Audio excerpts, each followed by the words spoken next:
A very positive and wonderful Saturday morning mga kamarino at syempre sa iyo, my forever young and forever beautiful. Yun ang mas gusto ko.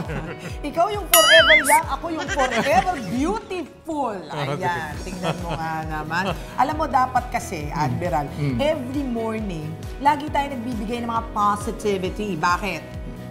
Para positive yung whole day mo. Yes. At saka, sabi nga nila, alam mo daw yung tubig, pag kunwari sinabi mo, I love you, ang ganda raw sa microscopic. Dahil positive yung sinasabi mo. Totoo yan.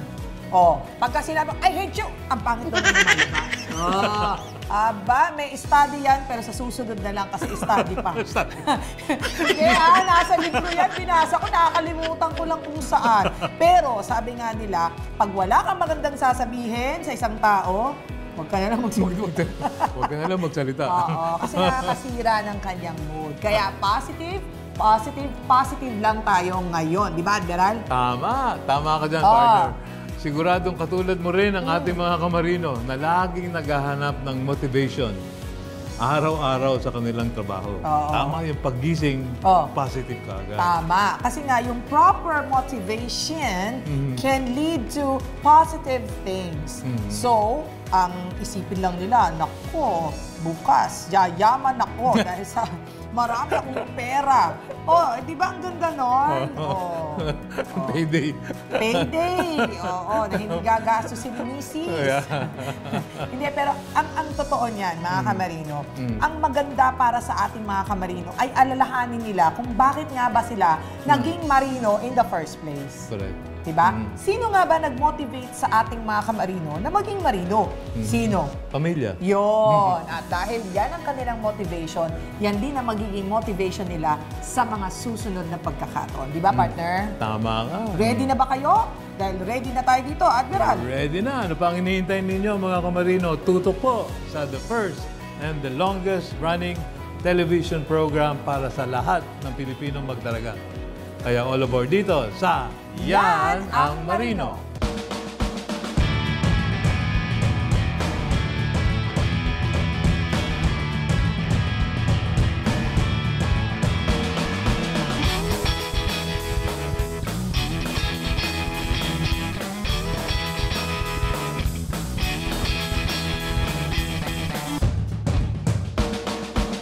This portion is brought to you by Pag-ibig Fund. Fund your forever with Pag-ibig Fund. Mag-register na sa www.pagibigfund.gov.ph. Taong 2017 nang nilagdaan ni Pangulong Rodrigo Duterte ang Proclamation No. 316 kung saan idineklara na ang ikasyam na buwan ng bawat taon ay Maritime and Archipelagic Nation Awareness Month or MANAMO. This is to raise awareness on the country's vast maritime domains and its potentials among Filipinos. This is why, in response to the growing opportunities in shipbuilding and waterfront development, ang organizing body na the Maritime League kasama ng Department of Transportation at iba pang ahensya ay nagsama-sama para itanghal ang Beacon Expo 2023 noong ika-6 hanggang ika-8 ng Setyembre na ginanap sa SMX Convention Center, Mall of Asia, Pasay City. Magandang umaga po sa inyong lahat. You know, I'm not really used to opening events and announcing the start of an event. My life before being appointed in the office is as an academic. So I'm a professor by profession. And I was asked by Admiral Santos, hindi ko nadidinig yung council. Actually, when I started in September last year, so it's really a month now that we've been working together. And rather under the radar, because it's literally under the radar, we worked on the maritime scientific research, made sense of the archipelagic nation that we are. Ang layunin ng nasabing conference and exhibition ay para isulong at palawigin ang industriya ng maritima sa ating bansa, tulad ng maritime development and safety through better information, cooperation, and synergy of effort among the stakeholders of the maritime industry. Our nation, which is very rich in maritime heritage, is uniquely positioned to advance its interest through marine technology while navigating the complex challenges posed by our status as an archipelagic nation and the protection of our waters in the West Philippine Sea, and as I was reminded a while ago, including the Eastern Seaboard by Professor Tayo. The Philippines, an archipelagic nation with more than 7,600 islands, is blessed with a bountiful marine environment. Our oceans have sustained us for centuries, providing food, livelihoods, and cultural significance. However, our maritime sector has faced numerous challenges from overfishing and environmental degradation to territorial disputes, especially in the West Philippine Sea. In response to these challenges, we must harness the potential of the blue economy. This concept goes beyond traditional economic growth, emphasizing sustainability, conservation, and responsible management of our marine resources. By embracing the concept of blue economy, we can not only secure our future, but also contribute to global efforts in combating climate change and preserving biodiversity. One crucial aspect of advancing our maritime sector is the integration of marine technology. Modern advancements in science and technology have revolutionized our ability to explore, manage, and protect our oceans. Remote sensing, satellite technology. Tinalakay rin dito ang latest issue and developments hindi lamang sa industriya ng maritima kundi pati na rin ang oil and gas and defense industry. This year and the following years, conventions and expositions will be named the Blue Economy Annual Trade and Conference, or BICON. So at this time, we have BICON 2023. Once again, I'd like to welcome all of you to this activity. And we have taken this opportunity to time this convention and expo with the month of September. As stated earlier, the month of September is the Maritime Archipelagic Nation Awareness Month. In Filipino, Manamo, atin ito. And of course, towards the end of the month, that will be the World Maritime Week, and that will be hosted by our worthy administrator of Marina. It will be another week-long activity to end the month of September. So you can see, we are all gathered here, starting this month, starting the beginning with this expo and many other activities in the coming days. Culminating towards the end of the month, where we will have our Maritime Week. Now, having said that, this is our contribution. This is the contribution of the Maritime League towards improving, enhancing awareness of our whole countrymen.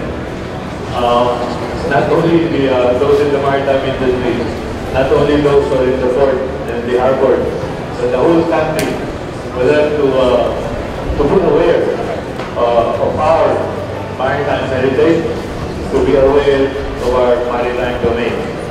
And hopefully, we will continue to not just say that this is an exhibit or exhibition and a conference.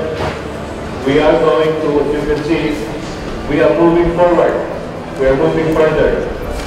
We are now saying blue economy. We will also assist and help in the balanced restoration of the resources that we have used, so that it will be sustainable and, of course, protect and defend the territory. This portion was brought to you by Pag-ibig Fund. Fund your forever with Pag-ibig Fund. Mag-register na sa www.pagibigfund.gov.ph. Nagsimula sa isang pangarap. Ika'y tutulungang ibahin ang buhay na nakasanayan. Naka 24 months ka na sa pag-ibig. May panghulog na ako sa motor. Bagong motor. Gagawa ng hakbang para mapaghandaan ng forever. Ingat ka, ha? harapin ang bukas ng may maaasahan. Simulan mo na ang forever mo ngayon. Fund your forever with Pag-ibig Fund. The Maritime Academy of Asia and the Pacific continues to sail forward with modern facility, active cadet sponsorships, advanced education and trainings. And as the premier maritime academy in the country, be a future world-class marine officers. Be at MAAP, ensuring excellence at sea at all times.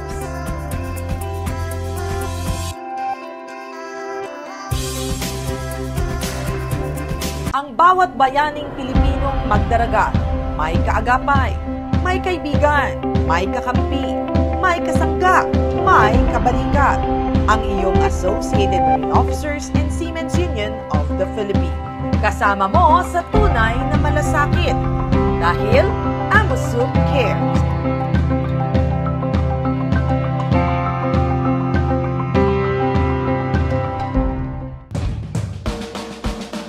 This portion is brought to you by Pag-ibig Fund. Lingkod pag-ibig, tapat na serbisyo mula sa puso.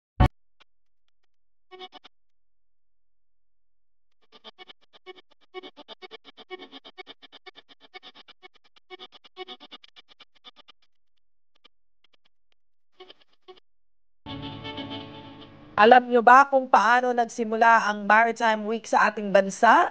Taong 1996 nang lagdaan ni Pangulong Fidel V. Ramos ang Proclamation No. 866 kung saan nakapaloob rito ang deklarasyon na ang National Maritime Day ay pinagdiriwang taon-taon tuwing last Friday of the month of September. Sa ilalim rin ng proclamation na ito ay ang Circular No. 1884 dated July 1996 na nagmula sa International Maritime Organization or IMO, kung saan nakasaad rito ang request sa lahat ng member nations na ipagdiwang ang World Maritime Day mula 23rd hanggang 27th ng September 1996. Kung kaya naman, nakagawian na rin ng mga organisasyon at mga unyon na ipagdiwang ng isang buong linggo ang National Maritime Day na ngayon ay kinikilala bilang National Maritime Week. And this year's Maritime Week celebration will be hosted by the Maritime Industry Authority or Marina. Iba't ibang aktibidades ang kanilang inihanda para sa nasabing selebrasyon. And with this year's theme for the 21st National Maritime Week, sinimulan na ng Associated Marine Officers and Seamen's Union of the Philippines or AMOSUP ang Maritime Long Week Celebration noong ika-24 ng Setyembre. Nagkaroon ng misa sa AMOSUP Convention Hall bilang pasasalamat sa patuloy na paggabay ng may kapal sa bawat paglalayag ng ating mga kababayang marino. Nagkaroon din ng wreath laying bilang pagbibigay pugay at pasasalamat sa ating Master Mariner and founder of the largest seafaring union, the late Captain Gregorio Oca. We're gathered this morning to kick off. Alam po nyo, mahigit 20 years ago na po, ang AMOSUP ay laging nag-kick off. Unang-una, utos pa ito ni Captain Oca noon. Inumpisahan natin ang Maritime Week sa linggo, tuwing linggo na umpisa ng Maritime Week, upang magkaroon ng misa. Una, misa pa lang. Pagkatapos nung yumao na si Captain Oca, sunod nun nagbibigay na tayo ng wreath laying at bulaklak sa lahat ng seafarers. So ngayon, inumpisahan na naman natin, kinikick off natin ang Maritime Week. Ang team po ngayon ay patuloy sa pangangalaga sa kalikasan. Uy, bigat nito ah. Ngunit huwag kayong mag-alala, nandito yung AMOSUP, sama-sama tayo dito, union tayo, sabi ni Father, pamilya tayo, at palagi naman nating inuulit yan, pamilya tayo, ipagpapatuloy natin yan. At ngayon ay lahat yan, huwag nating kalimutan, ay utang natin kay Captain Oca, na siyang nagtatag ng union, mahigit 60 taon na nakaraan. Lagi tayo nauuna, pinagpapatuloy natin yung kanyang mga adikain, pinapairal natin ang pagkalaga, hindi lamang sa ating mga tao ngayon, pati kalikasan, aalagaan pa natin. Hindi, aalagaan natin lahat yun. Okay? So having said that, once again, I wish all of you a fruitful, meaningful Maritime Week. Marami po tayong activities. So So once again, a happy Maritime Week to all of you. And maraming salamat sa inyong pagdalo. Thank you very much. Good morning to all. This portion was brought to you by Pag-ibig Fund. Fund your forever with Pag-ibig Fund. Mag-register na sa www.pagibigfund.gov.ph. Nagsimula sa isang pangarap. Ika'y tutulungang ibahin ang buhay na nakasanayan. Naka 24 months ka na sa pag-ibig. May panghulog na ako sa motor. Bagong motor. Gagawa ng hakbang para mapaghandaan ng forever. Ingat ka, ha? At harapin ang bukas nang may maaasahan. Simulan mo na ang forever mo ngayon. Fund your forever with Pag-ibig Fund. The Maritime Academy of Asia and the Pacific continues to sail forward with modern facility, active cadet sponsorships, advanced education and trainings. And as the premier maritime academy in the country, be a future world-class marine officers. Be at MAAP, ensuring excellence at sea at all times.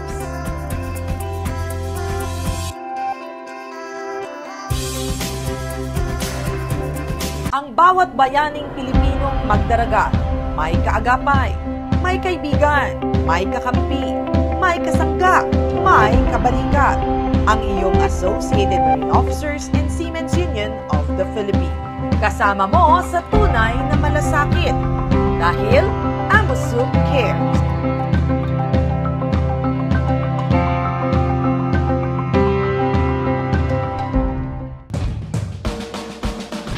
This portion is brought to you by Pag-ibig Fund. Lingkod pag-ibig, tapat na serbisyo mula sa puso. Magandang umaga sa lahat ng ating mga kamarino nationwide and worldwide. Sa mga nakatutok nating pamilya ng ating mga kamarino, nako dyan lamang po kayo ha, dahil marami tayong matututunan ngayong araw na ito. Punong-puno ng pag-ibig. Gusto niyo ba ng pag-ibig? Dahil ako, gusto ko ng pag-ibig. Ay, nako, marami tayong malalaman, investment man yan, o kahit na simpleng impormasyon. Para sa inyo po yan.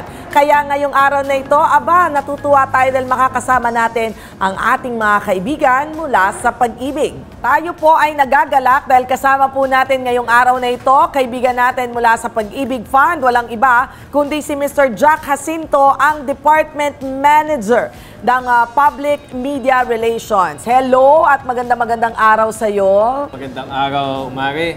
At magandang araw po sa napakaraming nanonood ng programa ng ating kaibigang si Marinya. Ayan, punong-puno ng pag-ibig. Puno ka ba ng pag-ibig, friend? Oo, at handang-handa sa mga itatanong nyo para sa mga ikaalam ng ating mga manonood para sa kanilang Pag-ibig Fund benefit. Yan, Pag-ibig Fund ang ating pag-uusapan ngayon. Nako mga friends, dahil pag-ibig nga pag-uusapan natin, pag sinasabing pag-ibig, nandiyan ang napakaraming loans. Ito na ang mga katanungan natin. Para naman sa mga regular multi-purpose loan. Yan ang gusto nating itanong. Bakit nga ba puro loans ang Hindi, kasi at the end of it all, ipon naman ang pag-uusapan natin. So ngayon, lubos-lubusin na natin lahat ng loans. Okay, multi-purpose loan. Paano nga ba nagkakaroon ng multi-purpose loan at paano ma-avail yan? Alam mo ninyo, Mare, maraming may interest sa ating Pag-ibig multi-purpose loan. Ito po yung cash loan. No? Ito po yung cash loan ng Pag-ibig Fund na taon-taon ay mahigit 2.6 million members natin, Mare, ang ating natutulungan para meron silang panggasta. Lalo na pag panahon ng tuition. Ayan. Pasko. Ayan. Pang simula ng negosyo, small business capital. That is correct. May na-ospital.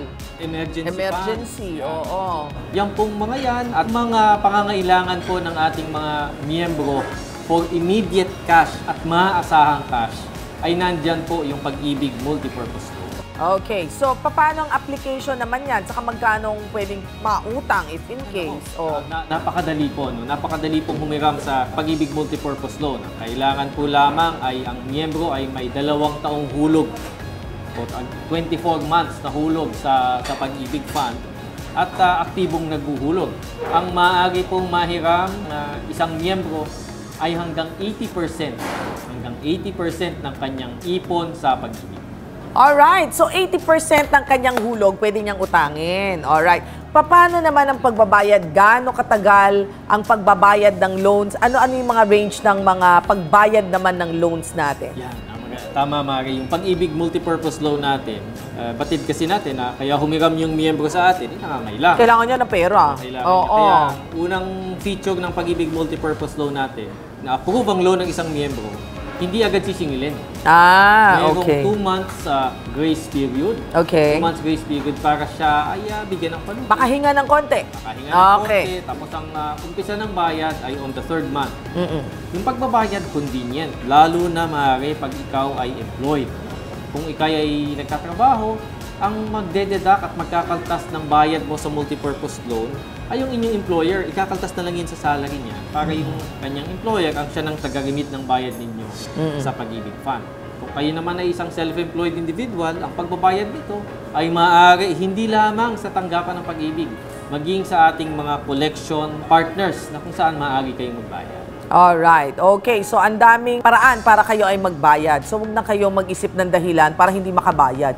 Magbayad naman kayo, mga friends, di ba? Para hindi naman masyadong dumadagdag yung mga interest at penalties. Speaking of interest and penalties, may condonation program naman pala ang Pag-ibig Fund. Anong ibig sabihin noon?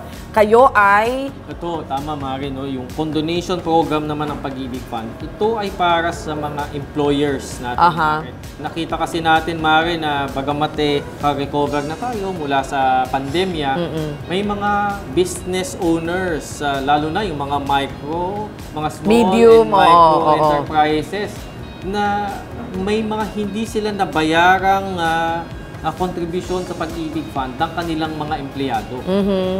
Bilang pagtugon namin sa dinanas nila sa pandemya, yung financial difficulties during the pandemic, kaya ino-offer natin yung condonation program kung saan yung employer na hindi nakabayad ng o nakaremit ng contributions ng kanilang mga empleyado, pagka hindi kasi na ibabayad yan, Mari, may penalty yan. Yes. At may interest yan. At lumalaki. Lumalaki. Oo. So, sa tulong ng condonation program na ito para sa mga employers, maaari nyo nang bayaran yung contribution at hulog ng inyong mga empleyado nang walang penalty. Wow! So yan po ay tulong natin sa mga employers at kapag ho kasi na ibayad ng ating mga employers, yung hulog ng kanilang mga empleyado, ay ang dulo nito, Mari, mapupunta yung kanilang hulog doon po sa miyembro. Doon po sa ating miyembro, kanilang empleyado, na siyang makikinabang dun sa kanilang pagbabayad. Right. Win-win solution, ika nga, no? At least lahat tayo masaya. Naibsan ng konti ang kanilang bigatin sa pagbabayad dahil hindi naman lahat talaga ay nakabawi na. Yan ang katotohanan sa lahat ng mga nagnenegosyo. Ito naman ang gusto nating itanong sa Pag-ibig Fund. Matapos tong pandemya, yung iba nakakaipon na, meron na silang dagdag income. Yung iba talagang nakahanap ng magandang trabaho, lalo na yung ating mga OFWs. Umaalis na ng bansa, nakahanap na ng kanilang mga magagandang employers. Yung gusto naman mag-save. Diba? Ito naman, huwag naman tayo puro utang, friends. Okay, save din pag may time. So, paano naman ang savings? Dahil, bukod dito sa regular Pag-ibig na contribution, meron kayong bagong programa, di ba? Actually, hindi na ito bago Matagal na nating programa ito na promote. Pero, gusto nyong i-promote talaga. Bakit? Bakit? Tama po kayo. Ang Pag-ibig Fund po, ang mandato po kasi natin ay magpautang sa ating mga miyembro para makabili sila ng sariling bahay. At ang tanong dyan, saan galing yung pinapautang namin? Ang pinapautang ho natin sa ating mga miyembro ay yung pong ipon ng lahat ng mga miyembro. At kaya po, meron po tayong tinatawag na regular savings at yung pong MP2 savings. Yung regular savings, ito po yung obligado po tayong ihulog sa Pag-ibig ayon sa batas. At yung pong MP2 savings, ito naman po yung voluntary savings. At nabanggit na nga ho ni Mare, ang Pag-ibig contribution ay maaari nyong dagdagan. Dahil yung pong contribution ninyo sa Pag-ibig Fund ay hulog po nito. Ayan. So, ito yung sinatawag na MP2, no? Pero, hindi ka pwedeng maging MP2 contributor kung hindi ka MP1. Kung hindi ka regular savings. Alright, hindi ka regular savings. Ibig sabihin, kailangan, miyembro ka na talaga ng Pag-ibig Fund. O kaya, nagbabayad at naghuhulog ka na. Whether ikaw ay self-employed, o kaya naman ikaw ay kusang nagbabayad, o kaya naman ay ikaw ay employed. Dapat ito dito sa tatlong to, nagbabayad ka na ng Pag-ibig Fund mo, no? Ngayon, saka ka lang pwedeng pumunta dito sa MP2 kung saan magkano ang minimum na pwede nilang ihulog para itong bangko di ba? Tama po, ito po yung isang savings program na again po, ino-offer po ng Pag-ibig Fund. Tama kayo, Mare, sa mga members ho natin na gusto pang ilagay, ipunin ang kanilang pera sa Pag-ibig para tumubo. Yun naman ang mahalaga, no? Tumubo yung inyong pera na safe at ng secure. Yung pong sa MP2 savings ho natin, ang hulog po dito, Mari, ay minimum of 500 pesos lamang. Maaari ka nang maghulog dito sa halagang 500 piso lamang.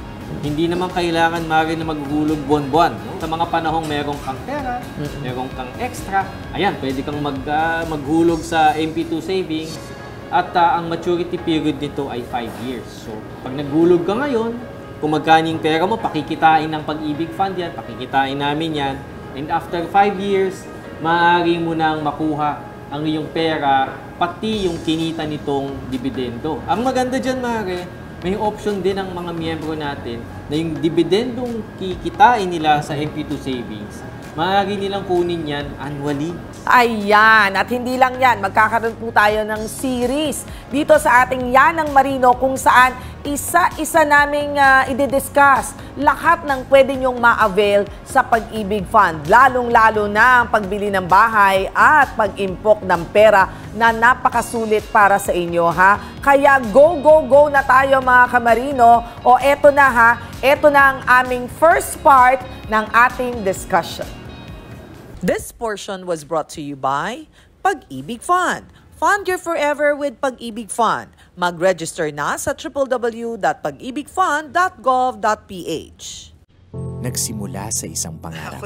Ika'y tutulungang ibahin ang buhay na nakasanayan. Naka 24 months ka na sa Pag-ibig. May panghulog na ako sa motor. Bagong motor. Gagawa ng hakbang para mapaghandaan ng forever. Ingat ka, ha? At harapin ang bukas ng may maaasahan. Simulan mo na ang forever mo ngayon. Fund your forever with Pag-ibig Fund. This portion is brought to you by Pag-ibig Fund. Lingkod pag-ibig, tapat na serbisyo mula sa puso. Ayon sa nabasa kong quotation mula sa isang champion na tennis player Sino yan? na si Serena Williams. Champion Mag-anak ko yun. yan champion Champion nga, di ba? Okay, Kaya sabi niya, champion. Champion Oh. A champion is defined not by their wins, but how they can recover when they fall. Ay, lalim. Nosebleed. Pero winner yung quote na yan, ha? Kaya naman mga kamarino, dahil hindi matatawaran ang dedikasyon ng ating mga seafarers na nasa laot. Dapat magkaroon pa rin ng positibong pananaw sa kabila ng napakaraming problema sa buhay. Tama. Agree ako dyan, partner. Ikaw ba, Mari, ano ba yung mga pinagdaanan mo na masasabi mong winner ka? Ay, maraming winner na pinagdaanan ko, pero ayoko nang alalahanin. Kasi tapos na yun. Tsaka, ang lagi kong gustong alalahanin, yung tipong napagtagumpayan ko siya. Yeah. At saka, hindi ko iniisip na may problema ako. Ba't ko iisipin?